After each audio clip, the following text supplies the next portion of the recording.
정치평론가 이강윤의 오늘.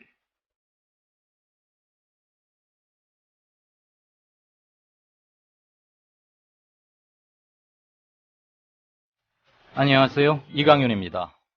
4월 24일 목요일 시작합니다. 구명조끼 끈으로 서로를 묶은 채 발견된 학생 시신 2구. 학생증을 손에 꼭 쥐거나 입에 물기도 한 채 발견되는 시신들. 그리고 침몰되어가는 와중에도 동생에게 옷을 다 가져와 버려서 미안하다는 문자를 보낸 유모양. 그 유모양의 할머니는 공공근로로 번 돈에서 손녀딸 수학여행 여비로 10,000원밖에 쥐어지지 못한 게 너무 한스럽다며 울먹였습니다. 가까스로 구명정에 오르는 친구들을 배 안에 갇혀서 바라보며 선실 창문을 떠나지 못하던 그 주황색 구명조끼들. 꿈에서도 어른거립니다.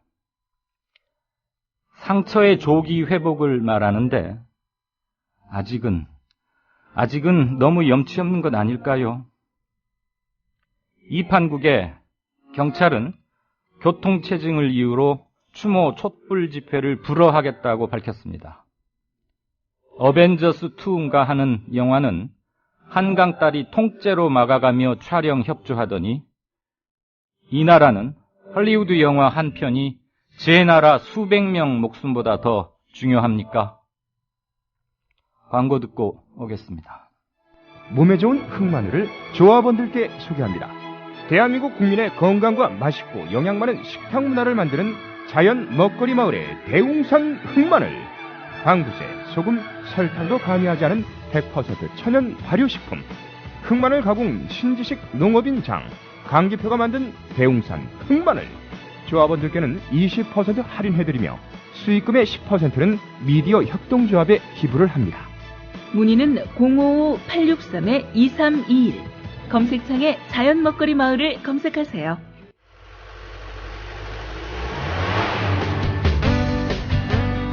새로운 시작, 새로운 여행, 대한민국 투어.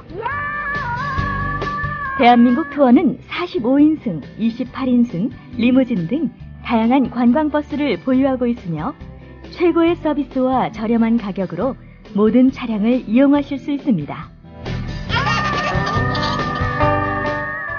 차량 문의는 1599-2686, 1599-2686. 여러분의 편안하고 안전한 여행길, 대한민국 투어가 함께합니다.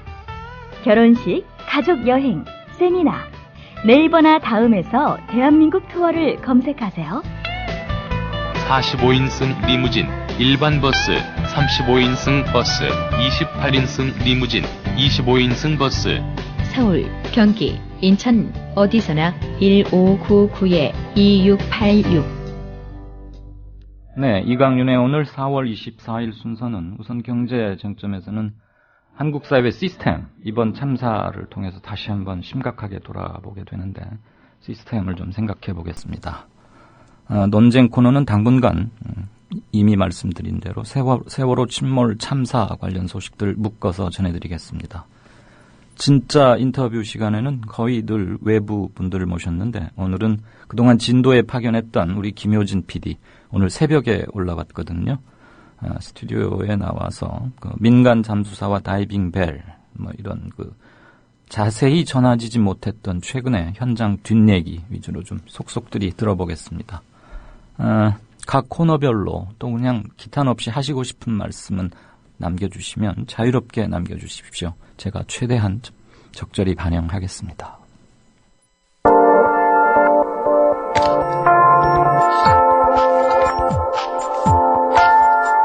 지금 여러분께서는 정치평론가 이강윤이 진행하는 국민라디오 시사 프로그램 이강윤의 오늘과 함께하고 계십니다. 계속해서 오늘의 경제 쟁점을 짚어봅니다.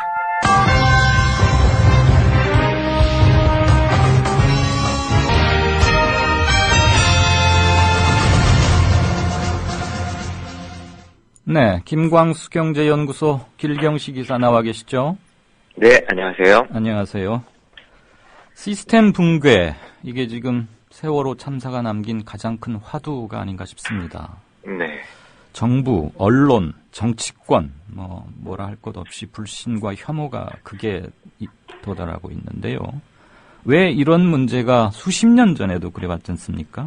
네. 왜 전혀 개선되지 않고 오히려 더 악화되고 있다고 경제 측면에서는 어떻게 진단을 하고 계세요? 일단 뭐 세월호 참사가 발생한 지 벌써 9일째가 되고 있는데 전혀 진전이 되지 않고 있고, 말씀하신 것처럼 뭐 정부나 언론에 대한 불신도 계속 커지고 있고, 또 국민들 사이에도 여러 가지 이슈나 이념이나 뭐 쟁점들로 좀 소모적인 논쟁들이 계속되고 있는데요. 연구소에서는 12년 전에 그 대구의 지하철 참사 후에 거기 희생자분들을 애도하는 마음에서 한국 사회 전반에 이 시스템이 왜 제대로 작동하지 않거나 붕괴되어 버렸는지, 그리고 어떻게 하면 이런 부분들이 좀 개선될 수 있는지에 대해서 방안을 제시했던 보고서가 있었는데, 그게 요즘 다시 이제 그 연구소 관련한 분들 사이에서 이제 좀 이슈가 되고 있습니다. 네. 근데 안타깝게도 지금 12년이라는 시간이 지났는데도 당시에 제기했던 문제들이 아직도 한국 사회에 그대로 만연이 되고 전혀 개선이 되지 않고, 어떻게 보면 이런 문제들이 더 깊은 구석까지 확대되어서 문제가 더 심각해졌다라고 보는 게 맞을 것 같아요. 네. 특히 또 당시에는 정부의 이제 주요 그 부서에서 연구소 자료들을 다 보고 있던 때였는데도 불구하고 이런 보고서의 내용들이 전혀 개선도 되지 않고, 국민들은 계속해서 이런 어이없는 일들을 그냥 앉아서 당하고만 있는 상황이거든요. 네. 일단 보고서에서는 이 한국 사회에 이렇게 계속 시스템이 제대로 작동하지 않고 붕괴한 이유에 대해서 합성의 오류가 팽배해 있기 때문이다라고 이야기를 하고 있습니다. 네. 이 합성의 오류라는 것이 무엇이냐면, 개인들이 각 개별적으로는 아무리 합리적으로 행동을 한다고 할지라도 이거를 이제 국가 전체 차원으로 확대를 하게 되면 합리적이지 않은 오류가 발생할 수 있다라는 것입니다. 예. 그리고 한국 사회에서는 이런 문제가 특정 부문 혹은 개인의 문제가 아니라 이게 각 부문별로 너무 깊이 퍼져 있다는 겁니다. 예. 좀 알기 쉽게 예를 들어보면, 그러니까 조금 이제 말씀이 너무 길어서 좀 정리를 네네. 해가면서 듣자면, 이미 구조화돼 있다. 예, 고착화돼 있다. 뭐 이런 얘기겠죠. 합성의 오류라는 게요. 예, 그러니까 이게 12년 전에 문제 제기를 한 겁니다. 지금 네. 와서 문제 제기한 게 12년 전에 이미 이 그랬죠. 얘기를 했었거든요. 네. 그래서 이 구체적으로 좀 예를 들어드리면, 정부의 공무원들을 보면 뭐 책임 행정이다, 효율 행정이다라고 이렇게 해서 뭐 각 부처별로 부서별로 공무원 한 사람 한 사람이 정말 최선을 다해서 정책을 위반하고 뭐 어떤 규정이나 절차나 엄격한 감사 제도에 따라서 행동을 하거든요. 네. 그리고 아시는 것처럼 공무원들이 그 어려운 고시를 통과한 다 대부분들 인재가 어떻게 보면 수재잖아요. 네. 그러니까 공무원들이 분명히 악의를 가지고 국민들이 잘못되라고 일을 하진 않는다는 겁니다. 네. 그런데 결과적으로는 이 세월호 같은 대형 참사가 계속 이어지고 있고, 계속 그 뭐 뉴스나 이런 데서 이슈가 되는 건 비효율적인 뭐 예산 낭비라든지 각종 비리, 무능력의 문제들이 계속 반복되면서 이제 국민들은 어떤 정부나 정부의 정책에 대해서 더 이상 신뢰를 하지 않는 수준까지 와버렸거든요. 그렇죠. 그러니까 네. 이런 유명한 말이 있죠. 공무원들, 그러니까 관료주의의 병폐를 말할 네. 때, 개개인은 우수하고 선한데 네. 조직이 되면 네. 그 조직은 악하고 둔하고 멍청하다. 왜? 조직을 지키기 위해서. 그래서 이기주의, 관료 이기주의, 관료주의 이런 네. 병폐가 나오는데, 뭐 비단 우리나라 공무원들만 그런 건 아니지만, 우리나라는 특히 옛날에 그 조선시대 때부터의 뭐 숙문사상, 그다음에 관존민비 이런 유죄가 아직도 좀 남아있는 게 아닌가, 그런 생각을 떨치기 힘듭니다. 그러니까 지금 민주주의에 살고 있지만 아직도 왕조 시대 때 그런 어떤 생각들을 뭐 대통령을 포함해서 그렇죠. 많은 기득권에 있는 사람들이 아직도 그런 생각을 가지고 있기 때문에 이런 문제들이 다른 나라들에 비해서도 오히려 더 심각하게 좀 발생하는 것이 아닌가 싶은 네. 생각이 들고요. 네.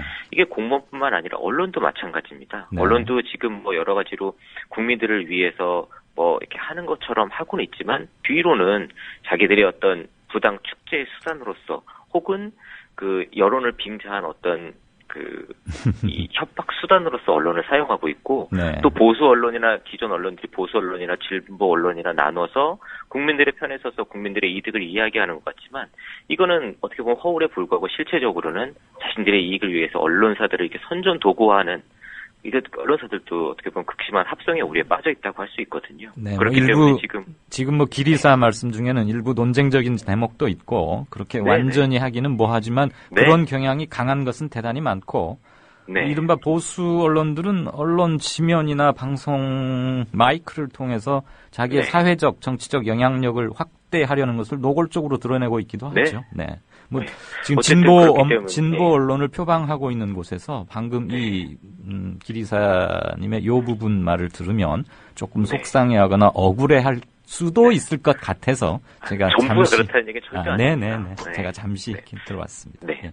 어쨌든 그런 그 문제들 때문에 국민들의 그 요구가 있었고 그래서 국민TV의 어떤 대안 언론이 생겨났다고 생각을 합니다. 네. 그리고 뭐 정치나 뭐 시민사회, 노사 문제, 의료계 문제, 한국 도처의 여러 가지 이슈들에 이 합성의 오류라는 것이 이미 만연을 해 있고 그렇기 때문에 이게 단순히 뭐 정부나 일부분의 문제가 아니라 국가 전체적으로 시스템이 제대로 작동하지 않거나 붕괴하고 있는 모습을 보이고 있는 것으로 지금 보여집니다.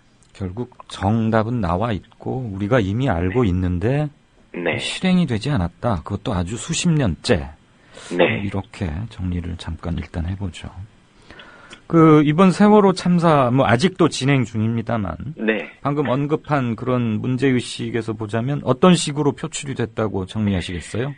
가장 좀 크게 직접적으로 이번 그 구조에 악영향을 미쳤던 게 박근혜 대통령이 아닌가 하는 생각이 좀 듭니다. 그러니까 박근혜 대통령이 진도로 내려가면서 거의 모든 재난 구조 시스템 작동이 완전히 멈춰버린 것으로 보여지는데요. 네. 지금 뭐 많이들 이제 우스갯소리처럼 이야기하는 게 박근혜 대통령과 청와대가 계속해서 이제 유체이탈 화법을 사용한다라는 말을 하는데 자신이 국가 수반으로 있으면서 자신은 어떤 이렇게 책임이 있는 것, 마치 책임이 없는 것처럼 이야기하면서 목숨을 걸고 구조 활동에 나선 사람들한테 각 단계별로 책임이 있는 사람들은 민형사상으로 이 책임을 물어야 할 것이다라고 이야기를 공공연하게 얘기를 해버렸습니다, 방송에서. 네. 그러니까 실질적으로 자기 목숨을 걸고 일을 하는 사람들 입장에서는 그 심정이 어떻겠냐는 겁니다. 또 구조대나 대책본부에 대한 국민들의 불신이 대통령까지 나서서 그렇게 이야기를 하니 불신이 더욱 커졌을 수밖에 없고요. 네. 또 중간에 사실을 중심으로 좀 보도를 해줘야 되는 언론들도 결국 대통령이나 기득권에 맞춰서 보도를 하다 보니까 이 구조 활동이란 것이 결국에는 언론이나 대통령의 눈치 보기식의 구조 활동이 되어버려서 거기서 일하시는 분들이 규정이나 소관 이건 여기 책임이 아니다 이런 식으로 이제 떠넘기가 계속되면서 구조가 지연됐고 궁극적으로는 더 중요하게 여겨져야 될 부분들이 뒤로 미뤄졌다라는 겁니다. 그리고 네. 이런 점이 공무원 사회의 전형적인 어떤 문제라고 할 수가 있겠고요. 그러면 이런 것들 어떻게 고치거나 개혁해 나가야 된다고 보세요?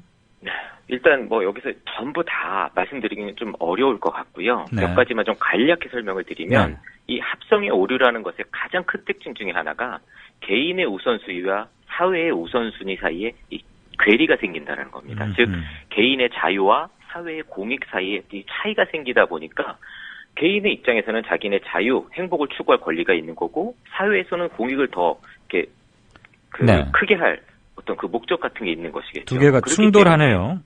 예, 그렇기 때문에 이 사이에서 개인의 자유와 공익 사이에서 이걸 어떻게 중재를 하고 이것을 어떻게 해결할 것인가가 가장 좀 키포인트라고 할 수 있는데 네. 이 역할은 결국 정부에서 해야 되는 거거든요. 정부에서 이런 문제가 발생했을 때 사회적으로 이를 공론화를 하고 민간으로부터 의견을 수렴해서 이제 전문 어떤 기관들을 통해서 조정 중재안을 만들어가고 국민들이 이를 납득할 수 있게 설득을 해야 되는데 지금은 정부에서 전혀 이런 역할을 하지 못하고 있다는 겁니다. 네. 그렇기 때문에 우선적으로는 정부 부문의 좀 근본적인 조직 개혁이 필요하다고 할 수가 있고 일단 그 보고서에서는 이런 개혁안에 대해서 좀 구체적으로 설명을 하고 있는데 오늘은 그 중에서 감사제도에 관해서만 좀 간단히 설명을 드려봐도 시간이 괜찮을까요?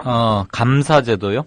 네. 지금 일테면 감사원에서 하고 있는 그런 네. 류의 근데 여지껏과는 다른 철학과 시스템으로 움직여야 한다. 이제 이런 문제의식으로 하시는 말씀입니까? 예. 네, 들어봐야죠. 네. 일단 정부라는 건 결국 정책의 집합체라고 할 수가 있거든요. 네. 그러니까 정부 부문의 이 오류라는 건 정부 정책의 오류라는 겁니다. 그리고 정부에서는 이 정부 정책이란 것이 제대로 된 것인지에 대한 감사라는 걸 실시를 하고 있고요. 그래서 이 감사라는 건 규정과 절차에 대한 감사가 있고 그 성과, 결과에 대한 감사 크게 두 가지로 나눌 수가 있는데 네. 규정과 절차에 대한 감사라는 건 정책을 수립하고 집행하는 과정에서 예산이라든지 회계라든지 집행이 규정이나 절차에 따라 이렇게 적합하게 진행되는지 형식을 감사하는 거고 성과에 대한 건 이 정책이란 것이 초기에 목표로 했던 결과를 얼마만큼 달성을 했는가에 대한 내용을 감사하는 겁니다. 네. 그래서 만약에 감사를 한다라고 하면 이 형식 감사와 내용 감사가 적절히 조화를 이루어야지만 정책에 대한 제대로 평가를 할 수가 있는 거거든요. 예. 그런데 지금 한국에서는 현실적으로 지금 극단적으로 형식 감사에만 치중이 되어 있습니다. 예. 그러니까 그러다 보니까 정부 부문에서는 어떻게 하면 책임을 지지 않을 수 있을 것인가에만 집중이 되어 있어서 네. 정부가 정부 사업에 대해서 결과가 어떻게 됐느냐에는 상관없이 규정과 절차를 얼마나 잘 지켰느냐만 판단을 하다 보니까 네. 공무원들이 이걸 피하기 위해서 절차와 규정만 계속 만들어내고 있고 더 필요한 건 국민들이 이런 정책 실패나 참사에서 안전할 수 있게 지켜줄 수 있는 개선안을 내놓아야 되는데 그런 거 계속 뒤로 밀려난다는 겁니다. 아, 기리사님, 지금 네. 말씀 듣고 보니까 네.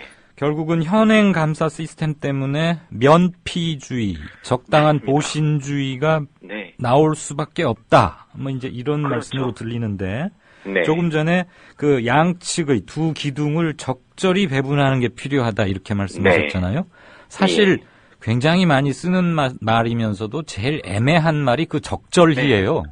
예, 어느 만큼 두 개를 합치면 어느 선이 적절한가는 정말 참 애매한데 그건 너무 주관적이란 말씀이죠. 예. 적절히가 어느 선인지를 그냥 무슨 예를 하나 들어도 좋고 그 부분만 간단히 설명하시고 말씀을 마무리하면 어떨까 네. 합니다. 이게 딱 어떤 객관적인 정답이 있다라고 보기는 좀 어려울 것 같고요. 이게 사안마다 사업마다 좀 다르게 볼 수가 있는데 네. 궁극적으로는 이를 위해서는 정부 조직 자체를 좀 이원화할 필요가 있습니다. 지금은 그냥 정부가 그 정책을 기획도 하고 집행도 하고 감사도 하지만 네. 이거를 정책을 기획하고 감사하는 부분과 집행하는 기능을 이원화를 해버리면 이런 감사를 조금 더 효율적으로 할 수 있는 기반이 마련이 되게 됩니다. 네. 알겠습니다. 그래서 이런 부분들이 미리 되어야지만 지금처럼 참사가 생겼을 때 이 책임이 누구한테 있는지 책임자를 찾아내고 처벌을 하는 것도 중요합니다. 당장 해야 될 일이고요. 근데 네. 더 중요한 거는 미리 사전에 좀 철저히 감사와 감독을 통해서 예방을 하게 되면 이런 것을 더 효율적으로 막을 수가 있다는 겁니다. 그리고 대부분의 참사라는 게 돌이킬 수 없는 치명적인 피해를 가져다 주기 때문에 감사와 감시, 감독, 예방이 더욱더 중요하다는 점을 좀 알고 이런 부분을 근본적으로 좀 고쳐갔으면 하는 바람입니다. 알겠습니다. 좋은 제언이신 것 같습니다. 말씀 잘 들었습니다. 네, 감사합니다. 지금까지 김광수 경제연구소의 길경식 이사였습니다.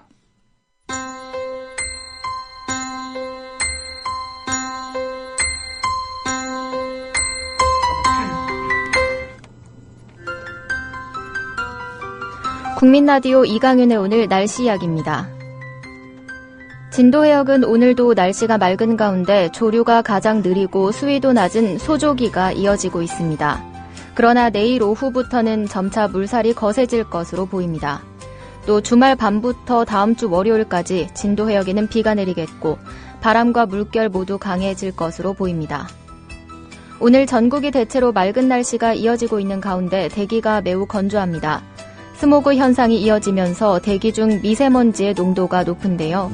오늘 수도권 등 중부지방은 미세먼지 농도가 평소보다 2배에서 5배가량 높아져서 노약자나 호흡기 질환자들의 주의가 필요합니다.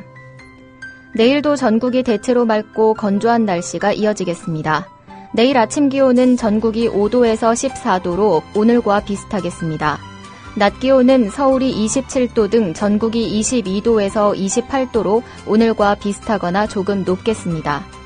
바다의 물결은 내일 오후부터 제주 남쪽 먼바다에서 2에서 3m로 높게 일겠습니다. 지금까지 변현주였습니다.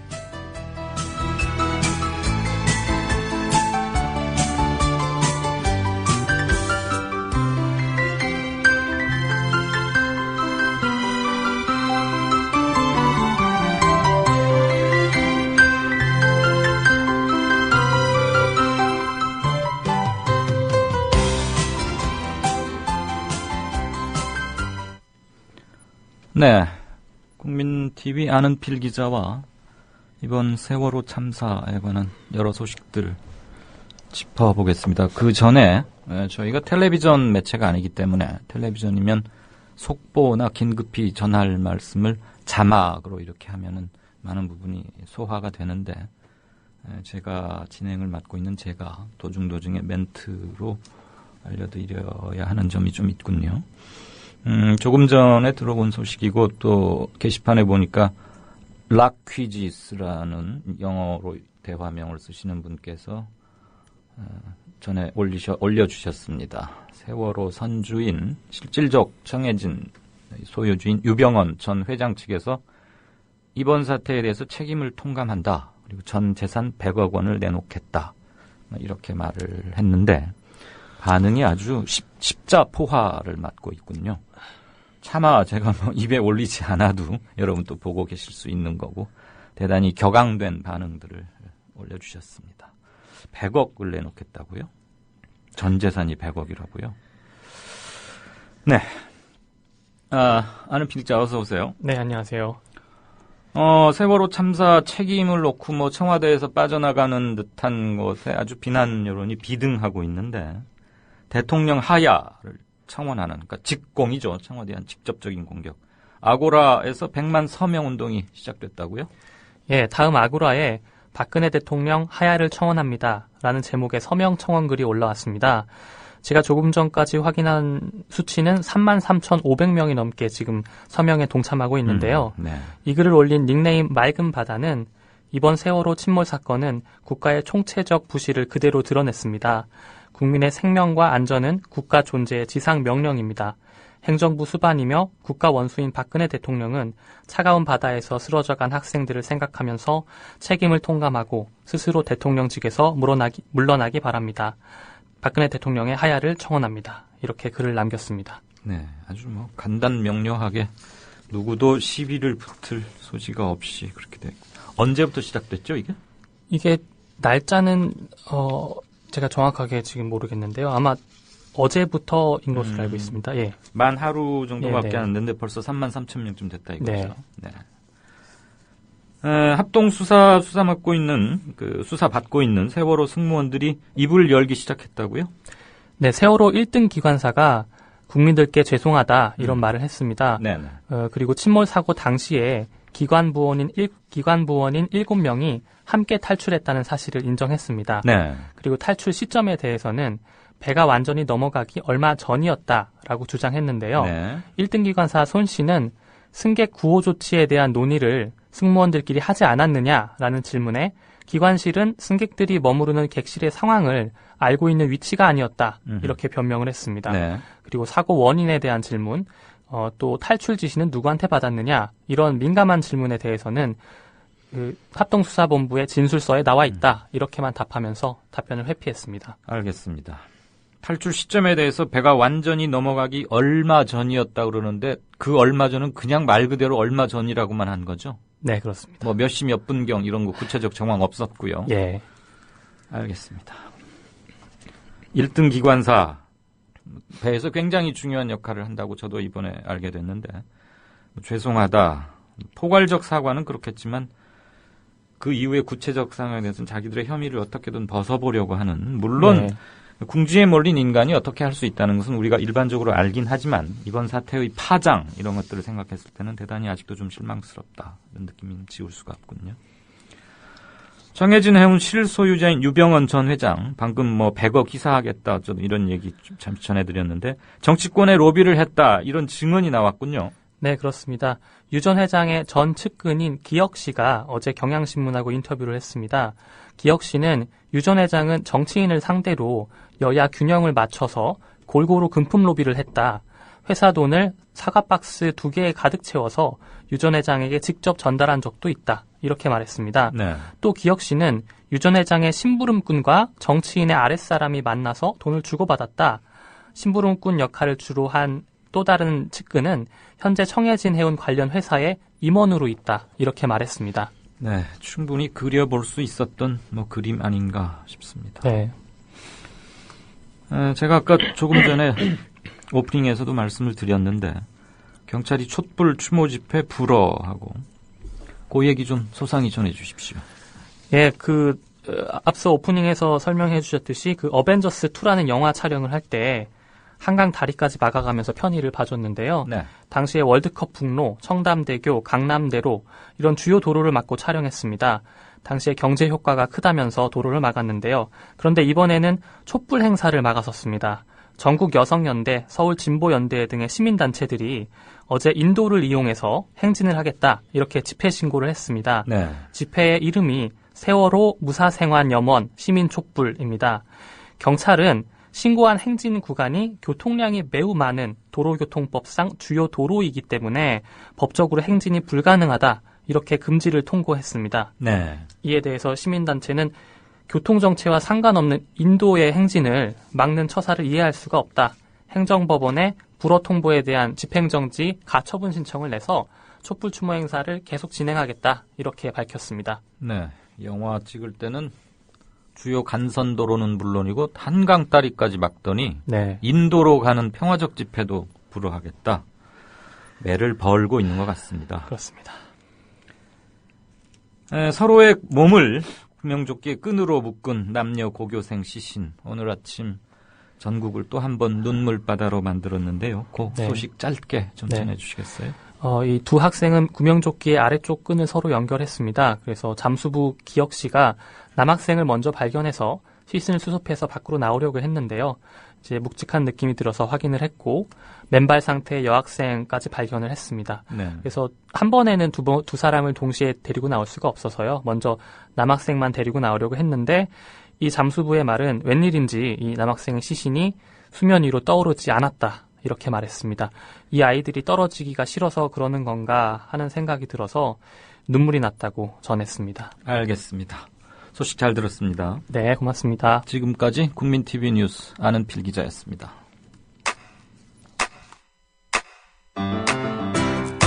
국민라디오 지지하는 4가지 방법 아시나요? 다운로드하기, 별점 주기, 댓글 달기, 구독하기. 국민라디오를 보다 많은 이들에게 전할 수 있는 가장 손쉬운 방법. 다운로드하기, 별점 주기, 댓글 달기, 구독하기. 잊지 마세요. 다운로드하기, 별점 주기, 댓글 달기, 구독하기. 시청자 여러분 안녕하십니까? 미디어 협동조합 국민TV가 만우절인 4월 1일 오늘 거짓말처럼 30명도 채 안 되는 취재 제작 인력으로 거짓말처럼 매일 1시간짜리 생방송 뉴스를 만드는 TV방송을 시작합니다. 서울중앙지방검찰청에 중계카메라 나가 있습니다. 박보아 PD. 국민TV 뉴스 유지연입니다. 국민TV 뉴스 김희주입니다. 국민TV 뉴스 김진입니다. 국민TV의 첫 TV 프로그램은 밤 9시 당신의 진실한 메신저 뉴스K가 있습니다.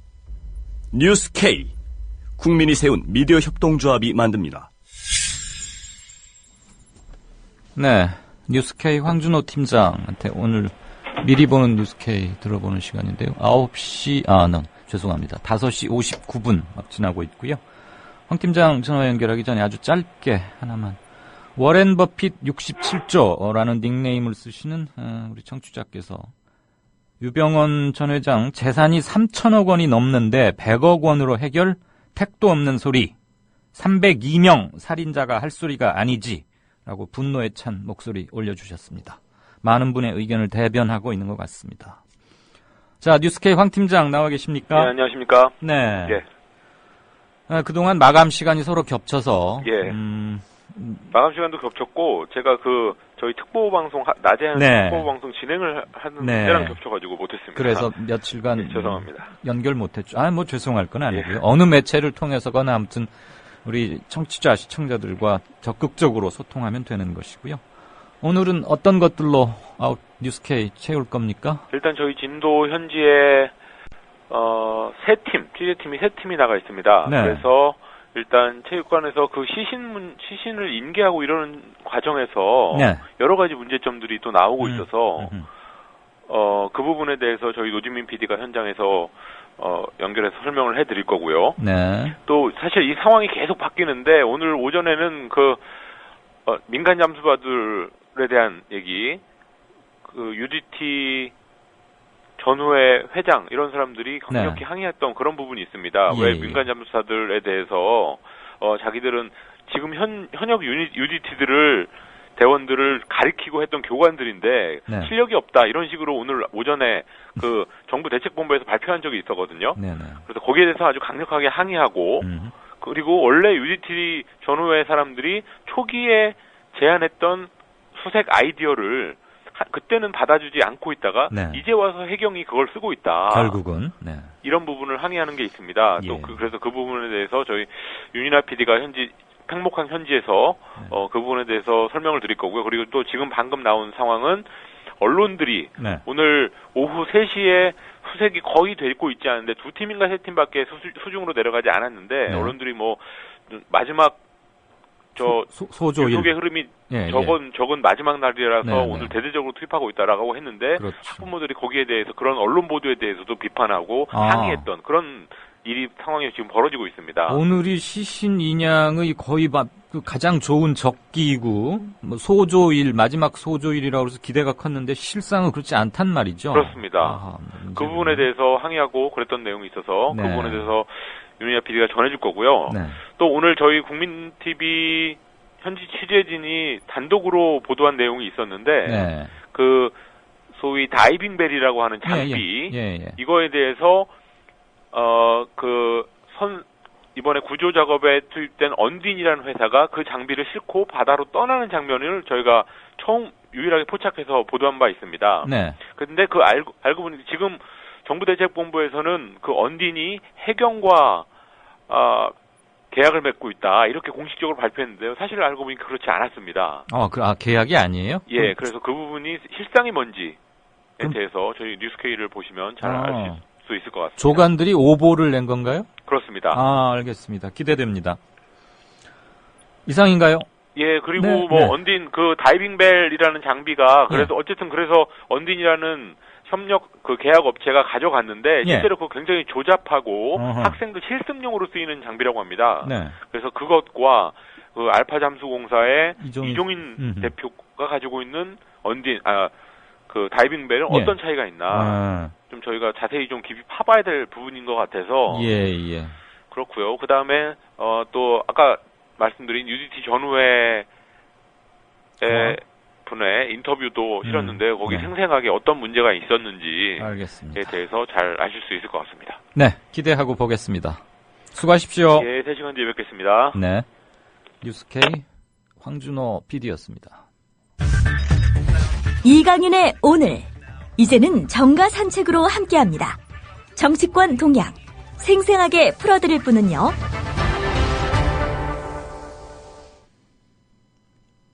네, 한국일보 양정배 기자 전화 연결하겠습니다. 연결되기 전에 제가 게시판 조금 좀 살펴보고 말씀 전파하겠습니다. 날개란 아마 이분 굉장히 애청자시군요. 저도 이제 대화명, 닉네임이 눈에 익는데요. 윙스라는 분께서 세월호 선장이 구조된 이후 어떤 행적을 보였는지 좀 취재해달라. 어제 JTBC 뉴스 보니까 선장이 구조선에서 내려서 병원을 갔다 온 뒤에 어느 해경의 아파트에서 1박을 했다는 뉴스를 봤다. 왜 해경의 집에서 잤을까요? 거기에서 뭐 서로 말을 맞춘 거 아니냐. 어제 JTBC 뉴스에서도 그리고 몇몇 다른 매체나 방송에서도 이 부분 보도가 됐는데 해경의 집이라는 얘기도 있고 지금 그냥 숙박업소라는 얘기도 있죠. 현재 이 사람들 신병이 검찰에 구속돼서 기자들 취재 및 접촉이 안 되기 때문에 수사에 참여했던 사람들을 통해서 얘기를 알아보는 수밖에 없습니다. 저희도 이 점은 관심을 갖고 들여다보고 있던 것 중에 하나인데 아직 취재가 이루어지지 못해서 부득이 죄송하게 이 부분은 오늘 답변을 못 드리고 있었다는 말씀을 드립니다. 아무튼 윙스님 고맙습니다. 양정대 기자 나와 있습니까? 네, 안녕하세요. 안녕하세요.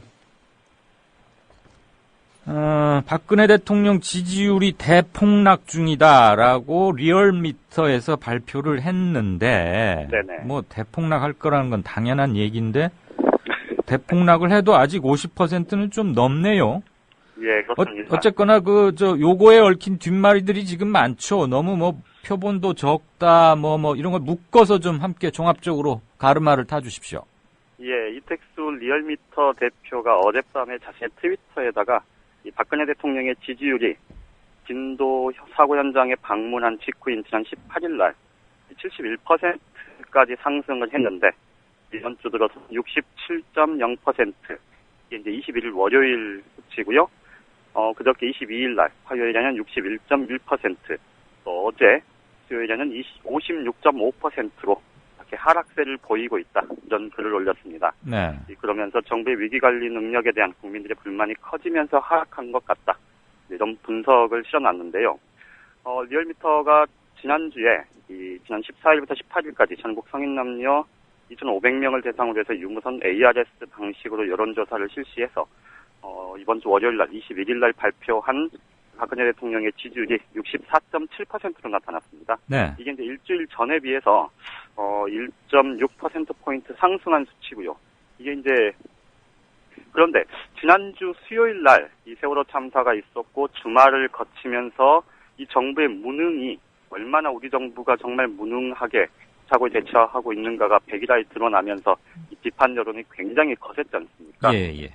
그런데 막상 21일 날 월요일 날 아침에 발표된 리얼미터 조사는 지난주보다 오히려 박근혜 대통령 지지가 올랐다는 겁니다. 새누리당 전당 지지율도 오른 걸로 발표됐거든요. 네, 그게 아마 진도체육관 갔다 와서 그거 반영하느라고 그랬던 거 아니에요? 그렇겠죠. 이게 이제 일주일 매일매일 했다가 이건 이제 평균을 내서 예. 주간 정례 여론조사 결과를 발표한 거니까요. 네. 리얼미터 입장에서는 나온 대로, 예. 수치 나온 대로 발표를 한 거겠지만, 네. 이게 국민의 체감 여론과는 너무나 동떨어진 조사 결과 아니냐, 이런 비판들이 굉장히 거셌습니다. 네. 제가 이택수 대표하고 통화를 해봤는데요. 되게 그러셨어요. 곤혹스러워하더라고요. 예. 그런데 어쨌든, 보통 리얼미터가 월요일 날, 그 후반에 이제 해서 월요일 날 발표를 하는데, 어제 밤에 이렇게 발표를 한 거는, 이런 비판들에 대해서 네. 조금 부담도 좀 있었던 것 같고요. 예. 또 실제 지금 여론의 흐름이 이렇다는 걸 좀 적극적으로 보여줘야 된다, 이런 생각이 있었던 것 같은데, 네. 어쨌든 전반적으로 보면 이 ARS 조사라는 게 갖고 있는 취약점이 좀 있습니다. 네. 이게 이제 응답률이라고 하죠. 지난주 조사 결과는 5.9% 정도 됐다 그러는데요. 예. 이게 이제 100명 전화 걸어서 물어보면 6명. 6명 정도 대답하는 그런 수치니까 이게 이제 여론을 정확하게 반영을 하고 있는 거냐. 네. 이제 이런 지적들이 나올 수 있는데요.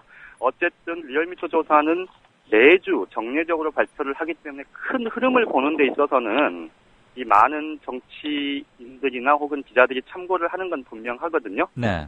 그런데 이제 말씀드렸듯이 이제 그 조사하고는 별개로 어쨌든 여론의 지금 전반적인 흐름이 이 나흘 만에 닷새 만에 지금 박근혜 대통령 지지가 14.5%포인트나 폭락을 했다. 이거는 그만큼 지금 전반적으로 우리 정부의 세월호 참사 대책과 관련해서 이 안전부감증이 이 국민의 것이 아니고 우리 정부가 얼마나 무능하고 정말 이 공무원들의 이 대처가 얼마나 부실한지를 좀 단적으로 드러낸 것, 이것에 대해서 국민들의 분노와 실망이 이제 점차 확산되고 있다. 이렇게 해석을 하는 게 맞을 것 같습니다. 네. 양 기자도 통화하셨지만 저도 이택수 씨하고 방송 들어오기 전 2시간 전쯤에 한번 통화를 했어요. 네. 원래 리얼미터는 항상 매주 월요일에 해가지고 그렇죠. 집계해서 기자들한테 이메일이나 문자로 보내주잖아요. 예. 근데 어저께 이례적으로 수요일날 밤에 왜 그랬느냐 그랬더니 진도를 갔다 오고 나서 확 치솟아가지고 지난 월요일에 발표한 건 71%였는데 그날부터 쭉쭉쭉 빠지는 게 지금 리얼미터는 조사는 매일 하고 있잖아요, 자기들이. 그렇죠. 네네. 눈에 크게 떨어지는 걸 보이는데 다음 월요일까지 기다리는 동안에 리얼미터에 대한 반감이 너무 커질 것 같아서 말하자면 신문으로 치면 호외나 속보 내는 형식으로 그렇게 해서 내게 됐다고 그래서 알겠다. 그 고충도 이해를 하지만 표본 샘플의 적정성 문제, 그다음에 연령별 가중치 이런 것들은 좀 고려를 해야 할 것 같다. 이런 얘기를 좀 나누긴 했습니다. 어쨌거나 생생하게 잘 전해주셨고요. 그래도 아직 높다라고 느끼는 분들도 상당히 많더라고요. 굉장히 많죠. 네, 지금 어제 날짜로 대통령 지지율이 56.5%라는 거 아닙니까? 그랬더니 네네. 야, 그거는 간장이 한쪽으로 몰려 있는 곳에만 이렇게 수저를 떠서 간을 본 것 같다. 제대로 된 샘플이 아니다. 이렇게 말하는 분들도 여러 번 만날 수 있었습니다. 여론조사 얘기는 그 정도 하고요. 네. 청와대가 뭐 대통령부터 그 밑에 안보실장 등등 해가지고 우리 책임 없다, 청와대는 책임 없다 이렇게 나오는데 어제 뭐 집중 포화를 했죠. 반감이 굉장히 커진다면서요? 그렇습니다. 이 박근혜 대통령에게 사고 소식을 맨 처음 보고했다는 이 김장수 청와대 안보실장이 청와대 안보실은 재난 사령탑이 아니다. 네. 이렇게 청와대 뭐 재난은 그 안보실이 아무것도 못하고 있는 거는 잘못된 거다. 이런 비판을 한 언론 보도에 대해서 그 언론 보도는 오보다. 이렇게 얘기를 했다는 것 아닙니까? 이 면피성 발언 때문에 지금 여론의 문매를 맞고 있는데요. 네. 지금 최근에 SNS상에서 굉장히 지금 화제가 되고 있는 패러디들이 몇 가지가 있는데요. 네. 그 중에 한 가지가 이겁니다. 한 TV 사극에 나왔던 이 모든 일은 내 책임이다. 네. 그게 조선의 임금이다. 뭐 이런 얘기를 했다는 그 대사가 예. 패러디가 정말 본물을 이룰 만큼 이렇게 나오는 건 지금 공무원들이 우리 정부 부처 관계자들이 또 여당 관계자들이 보여주고 있는 이 무책임과 네. 또 면피성 이런 것에 대해서 누구 하나 책임지고 이 문제를 내 탓이다 예. 이렇게 하면서 좀 수습하려는 예. 그런 모습을 보이지 않고 있는 데 대해서 국민들이 정말 절망하고 있는 것 아니겠습니까? 네. 박근혜 대통령이 이 공무원들의 복지부동에 대해서는 질타를 하면서도 이 대국민 사과 한마디 없었던 이게 결국은 이 명령만 있고 이 지시만 있고 그렇죠. 책임은 없는 네. 이런 전형적인 행태 아니겠느냐. 네. 이런 이제 비판과 정말 그 어떻게 보면 이 국민들 사이의 절망감 이런 것들이 커지고 있고 이게 결국은 이 앞으로 뭐 조금 더 추이를 지켜봐야 되겠습니다만은 이 여론의 흐름 속에서도 분명히 나타나지 않. 네. 여보세요? 양정대 기자 전화가 끊겼나요? 아닙니다. 예. 잠시 통화가 조금 품질이 나빴군요. 오늘 그 새누리당의 한 비주류 재선 의원하고 네. 잠깐 차를 한잔 마셨는데요. 그 의원 얘기가 이거였습니다. 박근혜 대통령 본인이 앞장서서 남 탓을 하고 있는 상황이 돼버렸다. 네. 이런 지적을 했는데요. 좀 청와대나 정부 여당 관계자들이 좀 뼈아프게 좀 받아들여야 될 얘기 아닌가 싶습니다. 자업자득이다. 뭐 이런 얘기네요. 네네. 그러니까 박 대통령도 퇴선 명령 별로 내리지 않고 먼저 구명정 타고 맨 먼저 빠져나와 버린 선장하고 뭐 크게 뭐가 다르냐. 이런 한간에 살아있는 얘기. 아마 듣고는 있겠죠? 주변에서 안전해준답니까? 그것까지는 제가 잘 모르겠습니다. 앞으로는 그런 것 좀 속속들이 알려주세요. 그 웬만한 건 기사 다 나오고요. 그 이내 장막에 얼마나 둘러싸여 있는지, 그래서 그렇게 깝깝한 말씀만 하고 계시는지. 우리 양 기자 속속들이 취재 잘하기로 유명하잖아요.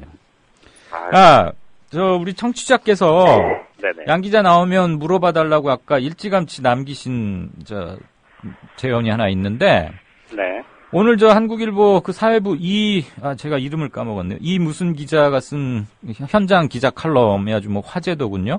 해군이 어떤 뭐 잠수부 이렇게 방송용 그림을 만들려고 잠수부 막 갔다 온 것처럼 물 뿌리고 뭐하고 뭐 밑에 유속과 시야가 그날은 좀 좋았는데 평소처럼 안 좋은 걸로 하자 이렇게 말 맞추고 하는 걸 봤다. 그 칼럼. 이성택 사회부 기자가. 이성택 사회부 기자. 예. 칼럼이었습니다. 저희 청취자께서 그 칼럼 잘 읽었다. 그리고 그 기자 좀 칭찬해달라. 그리고 양 기자 나오면 뒷얘기 혹시 들은 거 있으면 전해달라 그러는데, 있어요? 사회부 기자하고 잘 못 만나잖아요.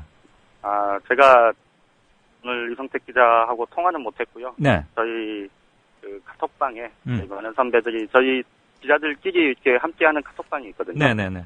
그 방에 저 포함해서 많은 선배들이 우리 이성택 후배 기자한테 좋은 기사 잘 봤다. 칭찬의 글은 올렸는데요. 알았어. 제가 그 뒷얘기는 따로 제가 듣지는 못했습니다. 예, 마지막 짧게 한 말씀만 묻고 오늘은 양 기자하고는 이만 접겠습니다.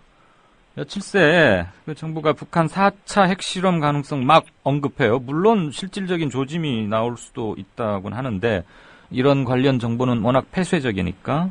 네네. 근데 이제 북측에서는 남조선 당국의 위기 수습책이다. 지금 우리는 뭐 핵실험 이런 거 없는데 지금 핀치에 몰려 있으니까 우리 물고 들어가는 거 아니냐. 이렇게 바로 또 반격을 했어요. 예, 그렇습니다. 지금 북한의 입장을 대변해온 저청년 기관지죠. 이 조선신보가 오늘자에 세월호 침몰 사고와 민심의 분노라는 글을 실었는데요. 네. 여기 내용이 이렇습니다. 지금 남조선에서는 당국이 내돌리는 북핵실험 시험설도 대북 정보라는 것이 첨부돼서 언론을 통해 확산됐는데 이는 사람들의 이목을 딴 데로 돌리기 위한 고식적인 위기 수습책의 하나다. 이렇게 비판을 했습니다. 예. 국방부가 그동안 북한의 핵실험 가능성, 예. 그저께는 북한이 단기간 내에 기습적으로 핵실험할 수 있다. 이렇게 얘기를 했고요. 어제 같은 경우는 핵실험할 수 있는 모든 준비를 사실상 마쳤다. 이런 예. 얘기도 했는데 네. 이거에 대해서 반박한 거다. 이렇게 볼 수 있을 것 같습니다. 예. 물론 작년 2월 달에 북한이 3차 핵실험하기 며칠 전에도 대외용 매체를 통해서 미국과 남한이 핵실험을 지레짐작한다. 이런 비난을 한 적이 있어서 북한이 어떤 의도를 갖고 얘기한 건지 실제 핵실험이 있을지 없을지 누구도 장담할 수는 없겠습니다만 네. 지금의 상황과 관련해서 우리 정부가 너무 과도하게 어제 시진핑 중국 국가주석과 박근혜 대통령의 5분간의 통화를 아주 청와대 쪽에서 장황하게 브리핑했다. 이거 가지고도 좀 얘기가 많았는데요. 예. 좀 그런 분위기가 좀 다른 측면에서 전달되는 것 아닌가 싶습니다. 알겠습니다. 잘 들었습니다. 예, 고맙습니다. 지금까지 한국일보 양정대 기자와 얘기 나눴습니다.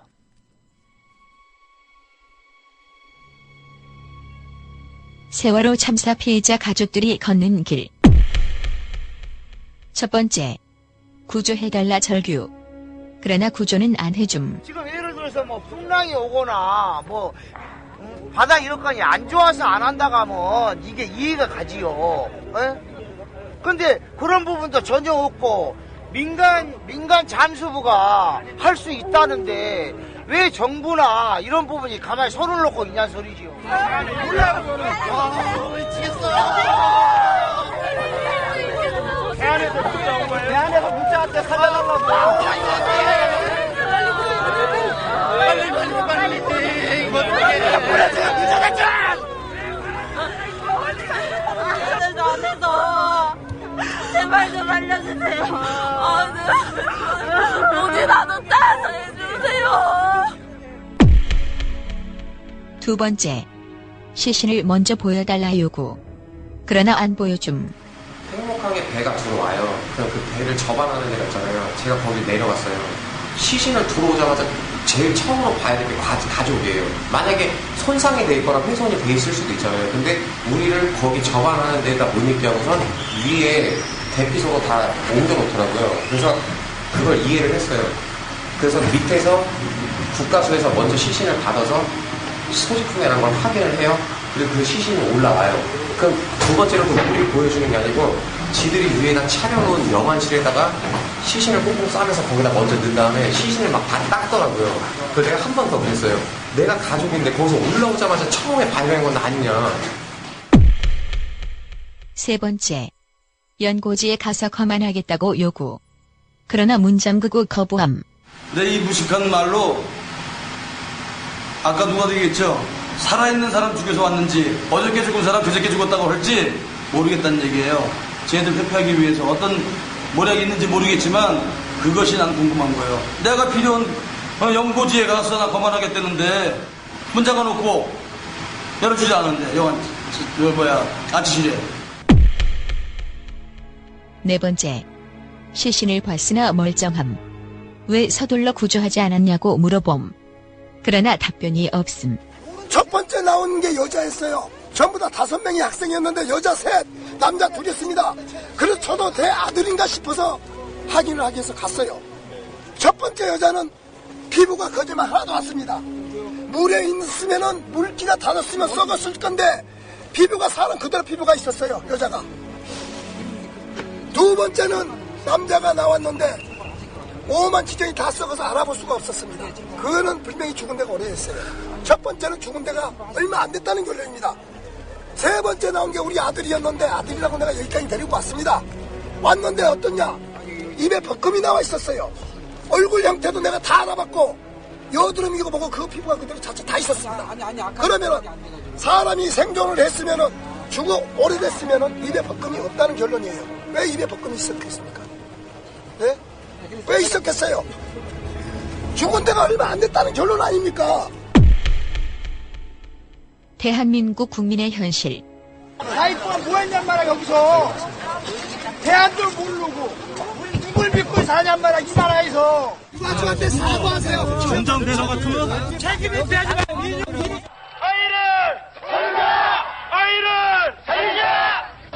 내가 내 새끼 숨기고 무슨 낯으로 세상을 사냐고.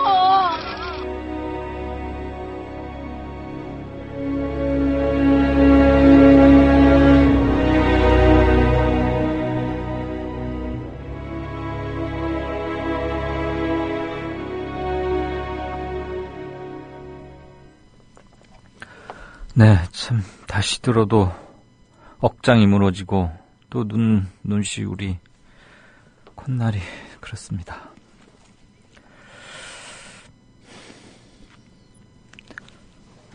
진짜 인터뷰 진도에 며칠 가 있었던 우리 김효진 PD 나와 있습니다. 어서 오십시오. 네, 안녕하세요. 김효진입니다. 8회째 들어가고 있는데 네. 뭐 하루라도 이렇게 불협화음 안 들려온 날이 없었지만 없습니다. 특히 지금 일주일 넘어서부터 민간 잠수사와 예. 해군 측 사이에 갈등의 날이 서지고 네. 기어이 뭐 험한 말들이 오가고 철수하고 네. 요것들 일단 시말을 네. 혹시 뭐 뉴스를 놓치신 분도 계시니까 네. 짤막하게 한번 정리를 해봐 주시죠. 지금까지 알려진 바로 범정부 사고대책본부가 늘 이런 식으로 브리핑 해왔습니다.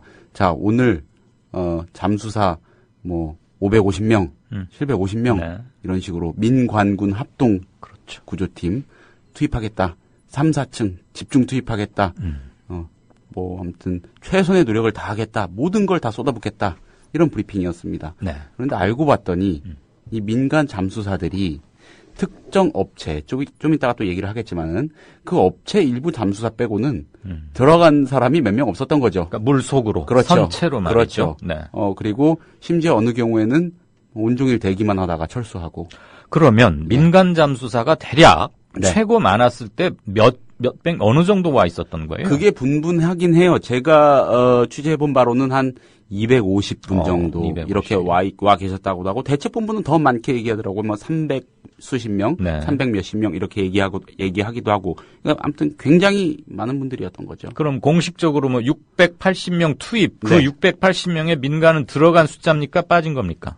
다 들어가 있는데 그 민간이라는 게 네. 사실상 조금 이따 언급할 언딘이라는 업체 일부 정확한 수치는 대책본부에서도 제가 있는 동안도 확인은 못 해줬습니다. 네, 아무튼 이번 사고의 특징은 뭐든 정확한 숫자는 하나도 없어요. 없습니다. 네. 예. 네, 그거하고 관련해서 네. 이 고명석 대책본부 공동 대변인, 이 해경 장비기술국장입니다. 전문가고 네. 브리핑을 했습니다.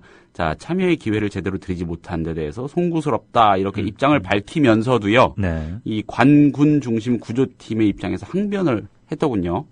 현재 구조 현장에서 UDT, SSU, 특전사, 해경, 소방 등에서 모두 700여 명의 정예 잠수 요원들이 헌신적으로 구조 작업에 임하고 있다. 우리가 기회를 안 드린 게 아니다. 지금까지 모두 34개 단체에서 343분이 현장 방문, 이 가운데 14분이 물에 입수했다. 14분, 뭐 거의 뭐 미미한 수치죠. 그렇네요. 예. 이거하고 관련해서는 제가 들어보니까 어제 오전에 잠수사 분들한테 들어봤는데, 본인들이 총 입수한 횟수를 다 합쳐도 50회가 넘지 않을 거다. 많이 잡아준 거다. 이렇게 말했거든요. 틀린 얘기가 아니었네요. 그러면 그러니까. 200여 분, 최소 200여 분 이상들이 와서 대기만 하고 계셨다 이 말인 그렇죠. 거죠. 그리고 뭐 대책본부는 343분이라고 하니까 이 많은 분들이 그런데 대다수가 대기만 14사람만 들어가서 작업을 그렇죠. 했다. 예. 그 고명석 대변인 뭐 계속 인터뷰하는 거 나오던데 예. 얼핏 네. 민간 잠수사들의 실력이랄까? 네. 뭐 우리가 그 실력을 가늠할 수는 없잖아요, 없죠. 사실. 예. 그런데 그분 말씀을 들어보면 네. 민간 측 요원에 대한 실력에 대한 좀 불신하거나 약간 얕잡아 보는 그런 뉘앙스가 좀 느껴지더라고요. 네, 좀 깎아내리고 안 좋은 부분을 좀 부각시키려는 듯한 이런 얘기했습니다. 제가 잘못 들은 건 아니죠? 아닙니다. 지금 이 워딩 들어보시면 아실 겁니다. 대부분 거센 물살과 제한된 시야로 인해 물속에서 10분도 안 돼 출수하거나 심지어 입수도 안 한 채 사진만 찍고 돌아가는 분들도 계셨다. 지금까지 자원봉사자들의 구조 실적 없었다. 그래요? 이거는 대놓고 신란을 하는 건데, 예. 구조 실적이 없었다고요? 예. 또 그 민간 그 협회 황 회장님인가 그분 말씀은 네. 라이프가드 선 5개 중에 6개 중에 5개. 우리가 했다. 또 그렇죠. 이런 말씀도 있었잖아요. 예. 아니, 도대체 이렇게 크게 엇갈릴 수? 네, 민간 잠수사들의 얘기하고 많이 다릅니다. 네. 예, 제가 아까 말씀드린 대로 어제 오전에 팽목항에서 만난 잠수사 4-5분 하고 자세히 얘기를 나눴습니다. 뭐 녹취도 좀 따고 그랬는데 가령 엊그제 같은 경우에 관군 구조팀의 요청으로 민간 잠수사들 가운데 정예 요원 20명 정도가 추려져 가지고 현장에 나갔는데 네. 이 진짜 물에 들어가려면 일단 바지선으로 옮겨 타야 되거든요. 네. 수송선에서. 네. 바지선에도 못 올라탔답니다. 그냥 수송선에 머물다가 그냥 철수한 겁니다. 전부 다 이분들 표현 빌리자면 못 들어가서 안달난 분들입니다. 아이고. 예. 이때 그 해경 관계자하고 황대영 한국수중환경협회 중앙회장이라는 분이 설전을 벌이기도 했거든요. 네. 이렇게 타일입니다. 해경 관계자가 그러니까요, 회장님. 진짜 선수들, 진짜 정예 선수들 한 20분만 추려달라니까요. 이런 식으로 설득해요. 그럼 이분이 화를 냅니다. 어제도 그랬지 않냐. 예. 우리 수십 킬로 되는 장비 들고 가서 또 바라만 보다가 그냥 돌아오라고? 예, 안 해. 나 갈 거야. 뭐 이런 식이었던 거죠. 이분들은 지금 네. 자기 생업 포기하고 자기 자비로 들여와서 그렇죠. 이렇게 하는 거잖아요. 장비도 비용이 얼마나 많이 들겠습니까? 한번 가동하려면. 예, 그리고 10분도 안 돼서 출수하거나 뭐 사진만 찍고 돌아간 분들도 있다고 하는데 이거는 아무리 생각해도 예외적인 사례겠죠. 한두 명 그런 사람이 있긴 있었겠죠. 예, 이걸 가지고 일반화하는 브리핑에서 한다. 이거는 조금 이상하고 그리고 수백 명 중에서 고작 14분한테 한두 번씩 기회 주고 이거 할 만큼 했다는 식으로 말하는 건 무리가 따릅니다. 예. 침소봉대하거나 균형을 잃었던 것은 네. 사실인 것 같군요. 그렇습니다. 고명석 대변인이. 예. 대변인이 지켜야 할 덕목 중에 가장 중요한 게 그건데 네. 더군다나 이렇게 민감한 국면에선 말이죠. 그렇습니다. 그나저나 지금 뭐 김 PD 얘기를 듣고 보니까 앞뒤가 네. 안 맞는 부분이 또 하나 갑자기 떠오르는데 네. 지금 대책본부는 이제 700명 정도의 관군 중심 정예 잠수사들이 대기하고 있어서 민간 잠수사가 특별히 더 필요하지 않다. 그렇죠. 뭐 이거잖아요. 예. 그런데 잠수사가 충분히 대기 중이라는 건데 왜 이렇게 많은 잠수사들이 고통을 호소하고 있어요? 네, 뭔가 현장에서 전략적으로 원활하지 못하는 생각이 들 수밖에 없는 대목입니다. 네. 민간 잠수사들 이런 얘기도 합니다. 자, 하도 힘들다고 하니까 그거에 관해서 이런 얘기 하더라고요. 예를 들어서 가이드라인이 6개지 않습니까? 네. 그러면은 한 가이드라인당 2명씩 들어갑니다. 예. 한 번에 동시 투입되는 게 12명이거든요. 이 가운데 한 2-3명 정도는 한 1-2명 정도 일부는 상시적으로 검증된 정예 민간 잠수사들을 상시적으로 투입하면 그만큼 뭐 SSU나 특전사, UDT 요원들도 숨을 돌릴 수 있고 네. 훨씬 더 수월해질 수 있지 않냐. 우리가 실력이 없는 사람들 아니라는 건 당신들도 알면서 예. 왜 이렇게 우리 방치하면서 힘들다고 하냐. 예. 이런 하소연 하는 겁니다. 예. 잠깐만요. 지금 현장에 자발적으로 와 있는 민간 잠수사의 대부분은 네. 그 UDT 동지회나 뭐 이런 출신. 그렇죠. 그러니까 예. 지금 해경 이 사람들의 선배잖아요. 선배들이죠. 많은 경우. 네. 그리고 이분들이 현역으로 복무할 때 훈련을 시켰던 자기 후배들일 수도 있는 거 아니에요. 그렇죠. 그러니까 이게 지금 말하자면 같은 학교 선후배 동문 아닙니까? 간단히 말하자면. 그렇죠. 어제 말씀드렸죠. 일부 투입됐던 UDT 요원 한 명은 네. 그분들 계신 데 와서 하룻밤 자고 갔다고. 아니, 그럼 이렇게 다툴 일이 아니지 않아요? 더군다나 그렇죠. UDT는 굉장히 그 힘든 악조건의 훈련을 버텨내고 특수 임무를 수행하기 때문에 네. 선후배 간의 의식도 아주 그 끈끈하고 상명하복 이런 게 전통으로 내려온다는데 네. 저는 잘 이해를 못 하겠어요. 왜 지금 해경 이분들도 저 전역 제대라고 그러나요? 전역이라고 그러나요? 그거 하고 나면 지금 이제 민간 UDT 동지회 같은 데 들어갈 거 아닙니까? 그렇죠. 근데 왜들 이렇게 알력을 빚죠? 저도 참 이해가 안 되는데 뒤에 좀 얘기가 나올 겁니다. 네. 빨리 이 다음 얘기를 진행한 다음에 그 부분 좀 자세히 좀. 예. 지금 바로 좀 그 말씀을 드릴까요? 그러시죠. 네. 예. 그러니까 정부의 일단은 정부의 대외 공보 태도에 저는 좀 문제가 있다고 생각을 해요. 네. 예, 수백 명의 실종자 가족 그리고 또 전 국민이 주목하는 상황 아니겠습니까? 네네. 단 한 줄의 공보에도 신중해야 되는 건데 네. 그런데 대책본부는 거의 하루도 거르지 않고 민관군 합동구조팀이 오늘도 몇백 명의 인력과 최첨단 장비 투입해서 구조에 최선을 다할 것이다. 이런 사실상 홍보를 하고 있는 겁니다. 선전을. 네. 그런데 결과적으로는 대책본부가 말하는 민관군 합동구조팀에서 민은 사실상 언딘마린 한 곳. 예, 이런 상황에서 민관군 합동을 강조하는 거 국민을 향한 진정성 있는 공보 아니죠. 이건 대통령부라고 내놓는 그런 홍보가 아닌가 싶고 그리고 대책본부나 해경 쪽에서 꾸준히 나오는 말은 예. 민간 잠수 요원들의 실력을 완전히 못 믿겠다는 겁니다. 네. 그런데 내심으로는 어떨지 저는 좀 의심이 돼요. 네. 실제로 제가 심해 잠수사인 해군 현직 중령하고 인터뷰를 꽤 오래 했습니다.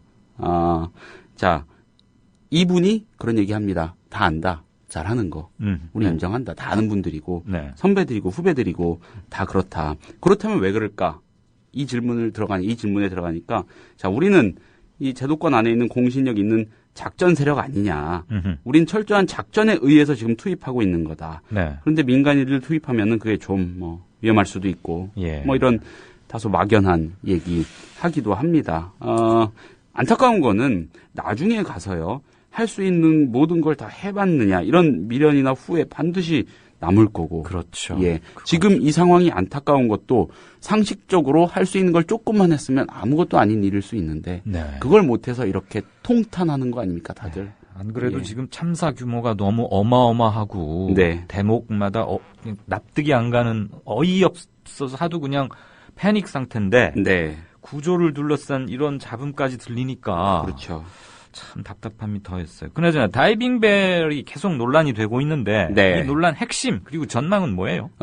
이종인 알파잠수 대표 다이빙벨 투입에 반대를 해왔지 않습니까? 해경이 네. 내쫓았단 말입니다. 그랬죠. 그런데 수색 작업을 위해서 공급 계약 맺은 해상 군안 전문 업체입니다. 네. 언딘 마린 인더스트리입니다.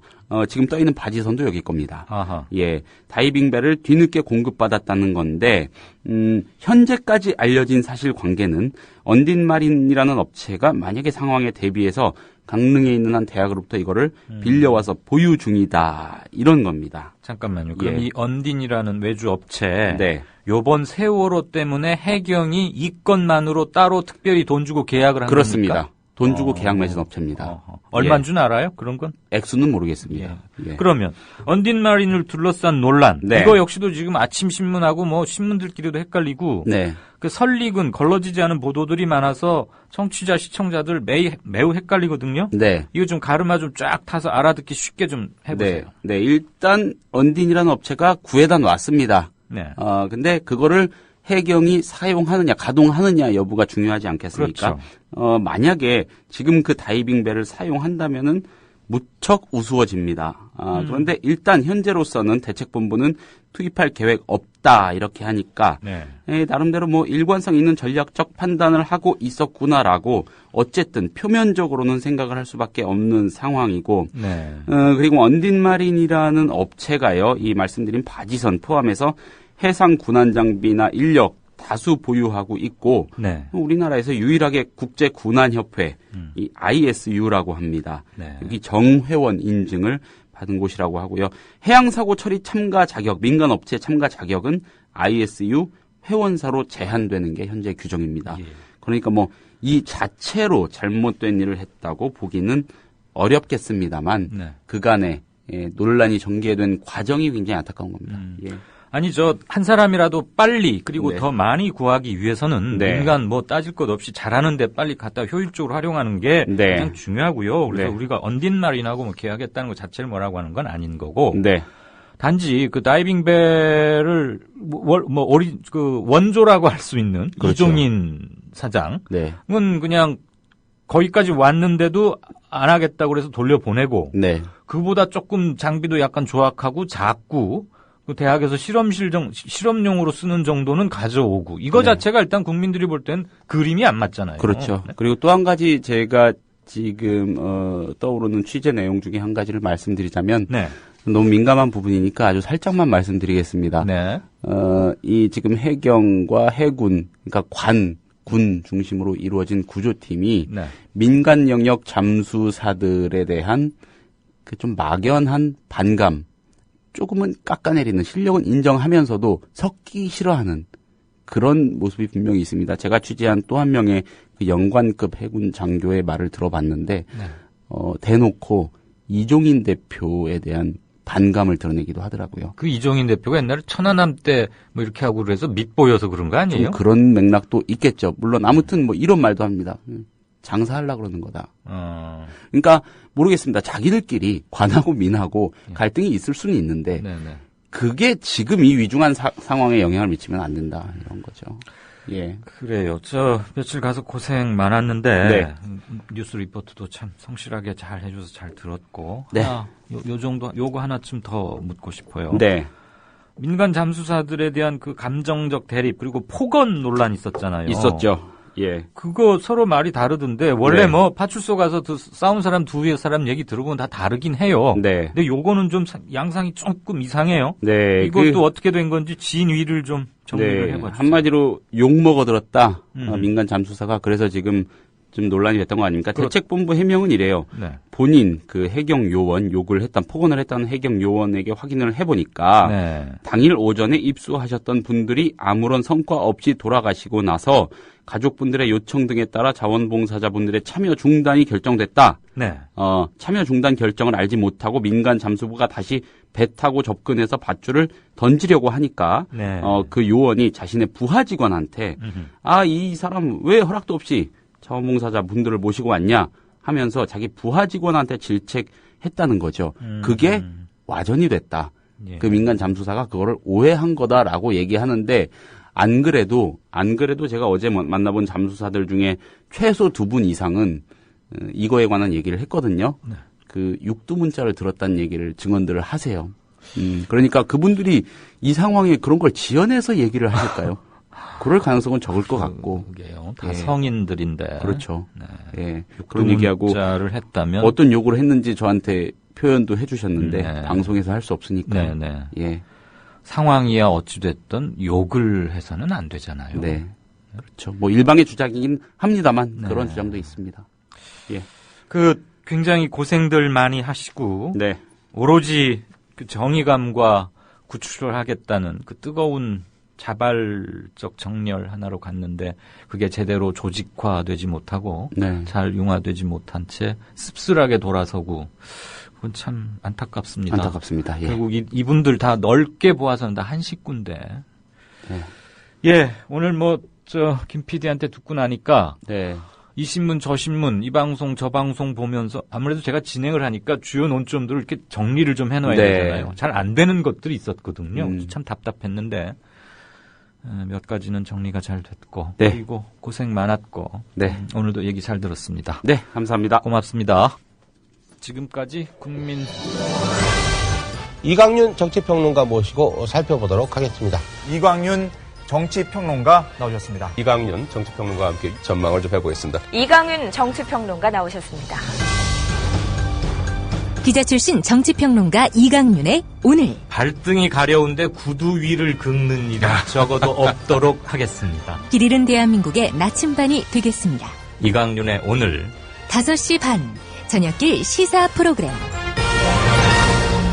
이광윤의 오늘. 정치평론가 이광윤이 함께하는 국민라디오 이광윤의 오늘.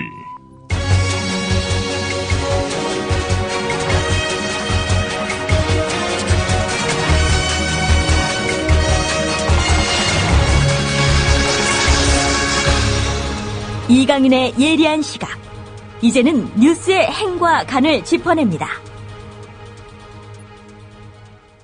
네, 6시 39분 막 되려고 합니다. 저와 함께 뉴스 짚어보는 행간. 그 첫 번째는 청와대 국가안보실은 외교나 국방, 안보, 대북 문제 이런 것들만 다루고 자연재해, 군안 이런 것들과는 무관타는 청와대 대변인의 말, 그 기사를 좀 먼저 들어보시겠습니다. 김장수 청와대 국가안보실장이 23일 민경욱 청와대 대변인을 통해 국가안보실은 재난컨트롤타워가 아니라고 밝히며 세월호 침몰 참사에 대한 청와대 책임론을 사실상 정면으로 부인했다. 민경욱 대변인은 오전 청와대 춘추관에서 한 브리핑에서 김 실장의 발언을 전하며 청와대 국가안보실은 통일, 정보, 국방 분야의 컨트롤타워이지 자연재해 같은 게 났을 때의 컨트롤타워가 아니라고 강조했다. 국가안보실 산하의 위기관리센터가 사건 초기부터 컨트롤타워 구실을 제대로 못했다는 지적이 나오자 해명을 내놓은 것이다. 민 대변인은 또 이날 브리핑에서 위기관리센터에 재난 관련 정보가 가장 먼저 취합되지 않느냐는 기자들의 지적에 위기관리센터는 자연재해 상황에 대해서 여러 첩보를 가장 먼저 입수할 수 있는 여건이 조성되어 있긴 하다. 하지만 첩보를 판단해서 관련 수석실에 뿌리는 것이 국가안보실의 역할이라고 말했다. 네, 관련 수석실에 뿌리는 것이 역할이라고 말했다. 오늘 아침부터 이 얘기는 많이 오갔기 때문에, 그리고 저 게시판을 보니까 이미 이거에 대해서 많은 견해들을 표명해 주시고 있기 때문에 뉴스 해설보다는 저의 반문 몇 가지를 말씀드리는 것으로 하겠습니다. 자연재해나 이번 같은 큰 사고 이런 것들은 소관 업무가 아니다. 지금 이 말이지요. 그럼 이번 세월호 참사는 자연재해란 말인가요? 그렇다면 국가안보실에서 왜 참사 관련 보고는 왜 받았고 첫 보고도 대통령에게 첫 보고도 김장수 실장이 한 겁니까? 김장수 수석 아까 한겨레 기사에서도 들으셨지만 올라온 보고를 취합해서 각 해당 수석실로 보낼 뿐 사고나 자연재해는 다루지 않는다고 말했지요. 그러면 국가안보실 거치지 말고 바로 그냥 해당 수석실로 보내는 게 시간도 덜 걸리고 그렇게 하는 거 아닙니까? 국가안보실이 무슨 청와대 우편실입니까? 그리고 자연재해라면서요. 그러면 왜 대통령 각하께서는 세월호 선장은 살인죄에 해당한다. 이렇게 죄목까지 암시하는 듯한 발언을 그렇게 세게 하셨습니까? 자연재해도 처벌합니까? 해수부에서 만든 재난사고 신고 체계도라는 게 있습니다. 청와대 분들 물론 갖고 계시겠지요. 지금 인터넷에 많이 떠 있어요. 우리 게시판에 아까 어떤 분께서도 올려주셨더군요.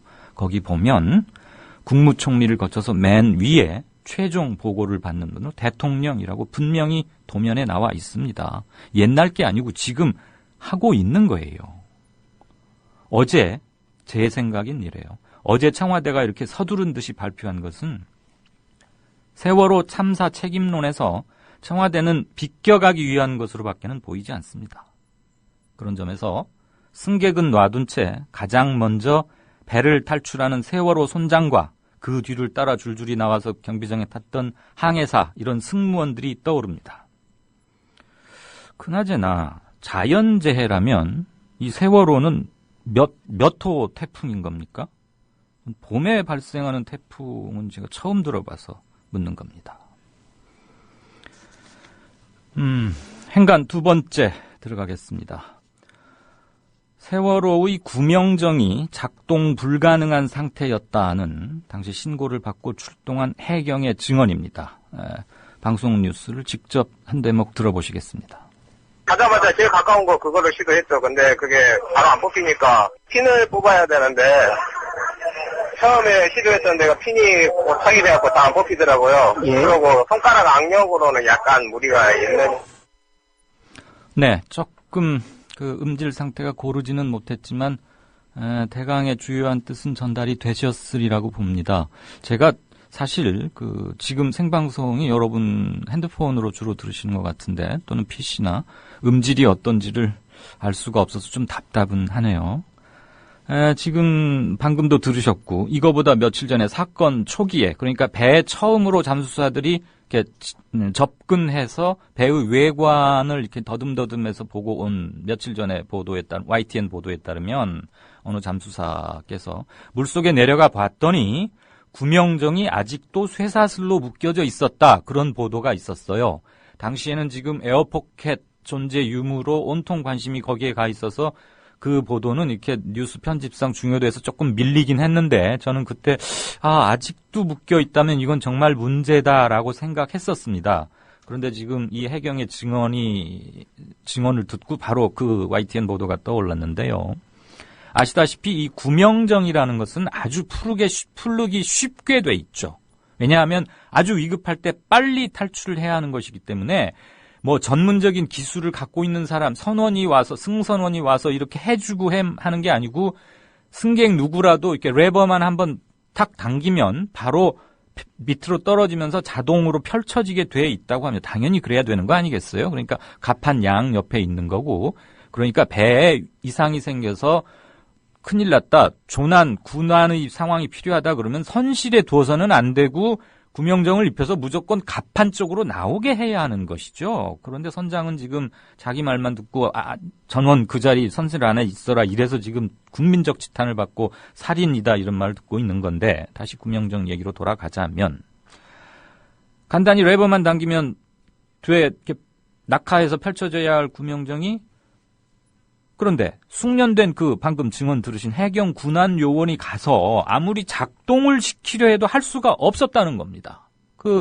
잘 들리셨는지 모르는데 자기 이 건장한 성인 남자의 악력, 손가락, 이 손 쥐는 힘, 그 악력으로도 이렇게 해보려고 해도 레버가 뭔가에 꽉 물려 있거나 그래서 하지 못했다는 거 아니에요. 자기가 아무리 하려고 해도 안 돼서. 그럼 뭐 허겁지겁 막 이러다가 발로 뭔가를 뻥 찼더니 두 개가 떨어지긴 했는데, 그러니까 이제 손으로 해보다가 안 되니까 이분도 다급하고 해서 뭔가 마지막으로 발로 한번 차봤겠죠. 두 개가 떨어졌는데 그 중에 하나는 펴졌고 하나는 또 펴지지조차 않았다는 거예요. 그런데 이 배에는 이런 구명정이 60여 개가 있었습니다. 구명정 하나에 15명이 탑니다. 60여 개 있으면 대충 계산하면 900몇 명 맞죠. 그리고 이번에 세월호의 최대 승선 허용 인원은 911명이니까 구명정이 60여 개 있는 건 맞습니다. 그러면 여기서 문제가 되는 것은 가장 기본적인 장비의 작동 상태마저 점검을 안 했다는 거 아니냐. 지금 이 해경은 신고를 받고 경비정을 타고 가서 선 내에 진입했던 거의 유일한 해경이거든요. 그리고 자기가 구명정을 풀려고 했는데 안 돼서 우선 사람들, 근데 그 처음에 탄 게 대부분 선장을 비롯한 선원들이었어요. 정말 여기서 안타깝고 화가 나는 대목은 처음으로 도착한 경비정이 왜 온 줄 여러분들 아시죠? 단원고 남학생이 신고했던 겁니다. 8시 52분에 전남 119 센터에 전화해서 배가 흔들려요. 기울고 있어요. 이상해요. 한심한 해경 뭐라고 대답했어요? 학생 위도와 경도 불러봐. 뭐 이런 소리 하면서 4분 몇십 초 하다가 어쨌거나 이 학생의 신고를 받고 출동을 했는데 해경에서는 8시 58분에 사고가 접수됐다고 계속 발표하고 있잖아요. 근데 실은 그거 거짓말로 밝혀졌어요. 이 학생이 119에 전화한 건 8시 52분이었고 전남 119 센터는 바로 끊고 전화를 해준 게 아니고 학생 기다려 하고 전화로 해경에 연결해 준 겁니다. 1초도 안 걸리겠죠. 그러니까 8시 52분에 이미 목포 해경은 사고 문제가 있다는 걸 인지했어요. 그러면서 그 단원고 남학생하고 쓸데없는 거 위경도를 말하라는 말만 계속해요. 아니 GPS를 보고 있는 선원도 아닌데 그걸 물어서 됩니까? 자기들이 찾아볼 생각을 해야죠. 어쨌거나 그래가지고 경비정이 출동한 시간이 8시 58분이에요. 그런데 6분에 그 공백이 비는 것을 문책당할까봐 해경에 신고된 게 8시 58분이라고 허위 발표한 거죠. 참 안타까운데 이거 합수부에서 반드시 조사해야 한다고 봅니다. 자, 다시 구명정 얘기로 돌아오겠습니다. 그러면 구명정의 작동 상태를 오랫동안 점검하지 않았다는 얘기밖에는 안 되지 않습니까? 그리고 또 하나, 선장을 비롯한 승무원들은 이미 구명정의 상당 부분이 작동 불가 상태라는 것을 알고 있었을 가능성이 높은 것으로 저는 봅니다. 왜냐하면 이들이 배를 타고 배를 버리고 해정 경비정으로 옮겨 탈 때 조타실에서 경비정으로 가는 사이에 구명정 옆을 지나갑니다. 그런데 구명정을 작동할 의사도 없고 그냥 쓱 지나가 버려요. 선원이라면 목숨을 구하는 게 의무인 선원이라면 자기들 경비정으로 타면서 지금 승객들은 방 안에 대기하라고 그런 방송 나가고 있었잖아요. 구명정이라도 빨리 바다에 떨어뜨려 놓는 게 당연한 거 아닙니까? 그런데 그럴 생각 없이 그냥 당연히 지나갑니다. 그 사진에 보면 해경 한 사람이 그거 어떻게 하려고 하고 있어요. 그 사람의 증언이에요. 아까 들으신 것이. 그 다음에 또 하나 더 결정적인 증거는 구명정이 어쨌거나 이제 갑판 위에서 레버를 당겨서 떨어뜨리지 않고 배가 침몰을 해버릴 경우에 수심 3m 이하로 배가 들어가면, 즉 구명정이 3m 밑으로 내려가면 구명정은 수압 때문에 자동으로 펼쳐지게 돼 있답니다. 그건 뭐 만들 때 국제적인 센서와 규격이 그렇게 돼 있대요. 그런데 오늘까지 지금 9일째, 9회째 수색을 하고 있지 않습니까? 사람을 찾는 일이 주로 하고 있지만 하다 보면은 구명정이나 부유물도 이렇게 건지게 되는데 오늘까지 9일 동안 수색하는 동안에 발견된 구명정은 4개밖에 안 된답니다. 즉 지금 현재 이 배는 수심 20m 안에 처박혀 있는 거 아닙니까? 3m 밑으로만 가도 구명정이 자동으로 펼치게 돼 있는데 안 되고 있는 거예요. 즉 60여 개의 구명정 중에 대부분이 작동 불량 상태였다. 그렇다면 선박 점검 의무기관 같은 데서는 결과적으로 살인죄에 가담한 게 된다. 저는 간단히 정리하자면 이렇다고 봅니다. 또 하나, 선박 내에 냉장고나 자판기 이런 게 많이 있지 않습니까? 유람선이면. 그 관리 규정도 문제입니다.